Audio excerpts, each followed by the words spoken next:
Hello friends, कैसे हैं आप लोग। I am back with an another interesting video on important committees and commission for CLAT due LLB, BHU LLB, BBSC, Rajasthan PCS and UPSC and other PCS exams. ये दूसरे exams में भी आ जाते हैं। It is very very important topic अगर आप examination point of view से पूछें तो, और ये हर एग्ज़ाम में पूछे जाते हैं। तो आपको ये बेसिक कंसेप्ट, ये बेसिक कमिटीज़ और कमीशन ज़रूर जानना चाहिए।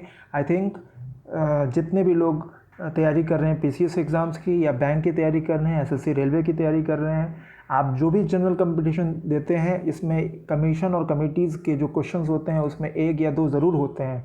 तो ऐसे इंपॉर्टेंट कमिटीज़ और कमीशन के नाम आपको ज़रूर जानने चाहिए। तो चलिए हम लोग अपना वीडियो स्टार्ट करते हैं। इस वीडियो को स्टार्ट करने से पहले अगर आप मेरे चैनल को सब्सक्राइब नहीं किए हैं तो इसे सब्सक्राइब करें and please press the bell icon so that you get every notification of my uploading video. Okay, so important committees and commission में हमारा पहला है सरकारिया कमीशन। सरकारिया कमीशन जो है ये सेंटर स्टेट रिलेशन से जुड़ा हुआ है। Sarkaria commission centre state relation से जुड़ा हुआ है।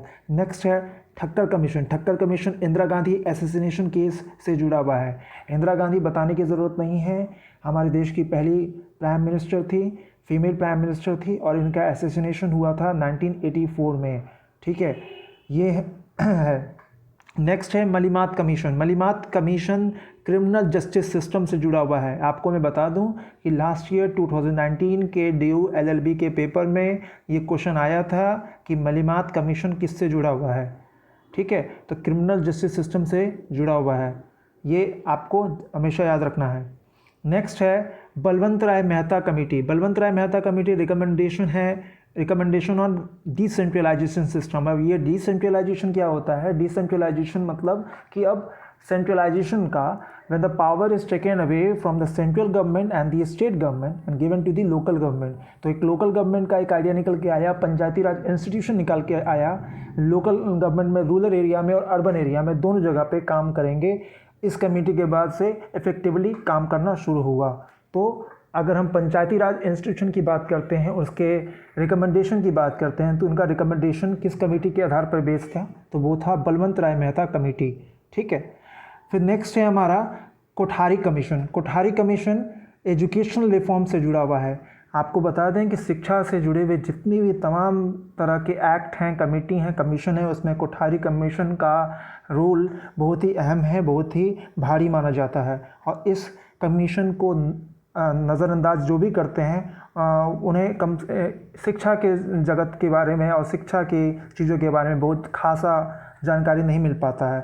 तो कोठारी कमीशन एजुकेशन रिफॉर्म से जुड़ा हुआ है। जब कभी हम एजुकेशन की रिफॉर्म्स की बात करते हैं, कोठारी कमीशन का नाम ज़रूर लेते हैं। तो कोठारी कमीशन ऐसे याद रखिएगा। नेक्स्ट है केलकर कमेटी। केलकर कमेटी जो है ये फर्स्ट कमेटी है on backward caste. Backward caste को लेकर पहला कमेटी बनाया गया था, केलकर कमेटी।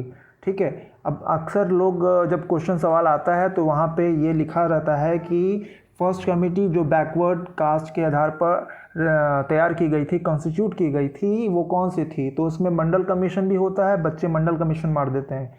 मंडल कमीशन आपको नहीं मारना है, आपको मारना है केलकर कमेटी। मंडल कमीशन जो था वो अलग था। ठीक है, तो फर्स्ट कमेटी जो था वो बैकवर्ड कास्ट के आधार पर वो केलकर कमेटी है, याद रखिएगा इसको। नेक्स्ट है अलग कमेटी। अलग कमेटी जो है ये जुड़ा हुआ है सिविल सर्विस एग्जामिनेशन से। सिविल सर्विस एग्जामिनेशन की जो बच्चे भी तैयारी कर रहे हैं उनको अलग कमेटी के बारे में ज़रूर जानना चाहिए। और साथ ही साथ अलग कमेटी जो है वो सिविल सर्विस एग्जामिनेशन से जुड़ा हुआ है। तो ये क्वेश्चंस आपको ऐसे डील करने हैं। नेक्स्ट है थोरट कमेटी। थोरट कमेटी जो है ये caste based discrimination against student in AIIMS. AIIMS में जो बच्चे पढ़ते हैं उन स्टूडेंट्स के बीच के खिलाफ कभी भी किसी तरह का उनके बीच में डिस्क्रिमिनेशन नहीं हो, किस आधार का? कास्ट बेस्ड का जो हो रहा था। तो होने के लिए, उसको रोकने के लिए, उसको प्रिवेंट करने के लिए थोरट कमेटी कंस्टिट्यूट किया गया था। तो थोरट जो कमेटी है वो इससे जुड़ा हुआ है। नेक्स्ट है हमारा आर के राघवन कमेटी। आर के राघवन कमेटी जो है वो रैगिंग इन कॉलेज में रैगिंग नहीं होंगे इस कमेटी के बाद ये पूरी तरह से सरकार ने अडॉप्ट कर लिया है। तो आर के राघवन कमेटी को मान लिया गया है सब जगह, और अब किसी भी कॉलेज में किसी भी इंस्टीट्यूशंस में रैगिंग बंद हो चुके हैं। रैगिंग जो एक बहुत ही ख़राब चीज़ थी जो कॉलेज में होती थी, जिसकी वजह से बच्चे सुसाइड कर लेते थे या कॉलेज छोड़ देते थे, क्विट कर जाते थे। तो इसको रोकने के लिए एक कमेटी बनाई गई जिसमें कहा गया है कि नहीं, अब रैगिंग कॉलेजेस में नहीं होने चाहिए और नहीं होंगे। तो रैगिंग को पे थोड़ा सा कड़ाई लाया गया। ठीक है, नेक्स्ट है Soli Sorabjee committee. Soli Sorabjee committee is another important committee. It is related to police reforms. तो ये पुलिस रिफॉर्म से जुड़ा हुआ है सोली सोराबजी कमेटी। ये बहुत ही इम्पॉर्टेंट है और ये कंस्टिट्यूट किया गया था 2006 में, जब Prakash Singh versus union of India का केस आया था, तब जाकर ये पुलिस रिफॉर्म्स, यानी कि पुलिस लोगों के लिए भी कुछ रिफॉर्म्स होने चाहिए, उनके डिपार्टमेंट को लेकर रिफॉर्म्स होने चाहिए। इसको लेकर एक कमेटी बनाई गई थी, सोली सोराबजी कमेटी। ठीक है, नेक्स्ट है हमारा शाह कमीशन। शाह कमीशन जो है ये 1966 में रीऑर्गेनाइजेशन ऑफ स्टेट्स के आधार पे हुआ था। हमारे यहाँ राज्य, जितने भी राज्य हैं उनमें से कुछ राज्य, ज़्यादातर राज्यों को जो है ऑर्गेनाइजेशन, जिनका रीऑर्गेनाइजेशन, फिर से उनको डिवीज़न किया गया। किस आधार पे किया गया? लिंग्विस्टिक आधार पे किया गया, लैंग्वेज के आधार पे किया गया, और कुछ को कल्चरल आधार पे किया गया है। तो हमारे यहाँ जो डिवीज़न किया गया है, हमारे यहाँ सबसे पहले लैंग्वेज के आधार पर अगर कोई राज्य बना था तो वो था आंध्र प्रदेश। ठीक है, आंध्र प्रदेश बनाया गया था। और सबसे लास्ट जो हमारा स्टेट जो बना है वो कौन सा है? वो है हमारा सबसे लास्ट कौन सा है? ये आपको कमेंट बॉक्स में मुझे बताना है। तो कमेंट बॉक्स में आप मुझे कमेंट करके बताइएगा कि सबसे लास्ट स्टेट हम लोग का कौन सा बना है, और सबसे पहला तो मैंने आपको बता दिया है। ठीक है, तो ये ऐसे बहुत सारे इम्पॉर्टेंट कमिटीज़ और कमीशन हैं, लेकिन इनमें से जो सबसे ज़्यादा इम्पॉर्टेंट हैं और जो आते हैं एग्ज़ाम में, उनको मैंने यहाँ पर लाया है।